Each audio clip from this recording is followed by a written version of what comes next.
করে থাকে সেই 100 সন্তান ইনকিলাবের কর্মীরা।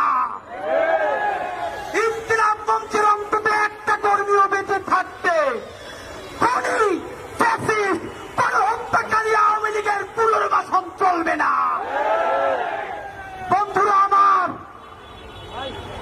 একটা কথা মনে করিয়ে দিতে চাই, এইখানে এমন বোন এসেছেন যার স্বামীকে পিলখানায় খুনি আওয়ামী লীগের তাপসের গাড়িতে তুলে তারপরে আগুন জ্বালিয়ে দেওয়া হয়েছে।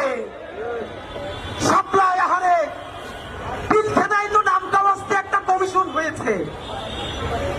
সাপ্লার সবাই গরিব বলে, গ্রাম থেকে এসেছে বলে যেই গণহত্যা সাপ্লাই হয়েছে, তাদের নামে কি একটা কমিশন করতেও এই সরকারের লজ্জা লাগে?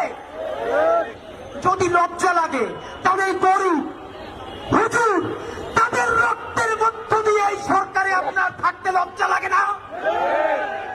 বন্ধুরা আমার, বিএনপিকে বলতে চাই, আপনাদের হাতে ধরি, পায়ে ধরি, শহীদ জিয়ার বিএনপিকে দিল্লির দাস হতে দিব না। জামাত ইসলামের ভাইদেরকে মনে করিয়ে দেই, সাইদি সাহেবের রায়ের পরে 2 শতাধিক মানুষকে 2 দিনে পাখির মতো গুলি করে হত্যা করা হয়েছে। শুধু হত্যা করা হয় নাই, পাখির মতো স্তূপ করে নারী পুরুষের লাশগুলো রাস্তার পাশে রাখা হয়েছে। সেই গণহত্যাকারী আওয়ামী লীগ, তাদেরকে যারা দেখেছে তারা হলো সেই দিল্লি ভারত। জামাতে ইসলামী স্পষ্ট মনে রাখেন, সাইদি নিজামীদের জামাতকে ভারতের দাবিদার হতে দিব না। এনসিপির ভাইয়েরা মনে রাখো, শত শত জুলাইয়ের রক্তের মধ্য দিয়ে নেতা হইছো তোমরা।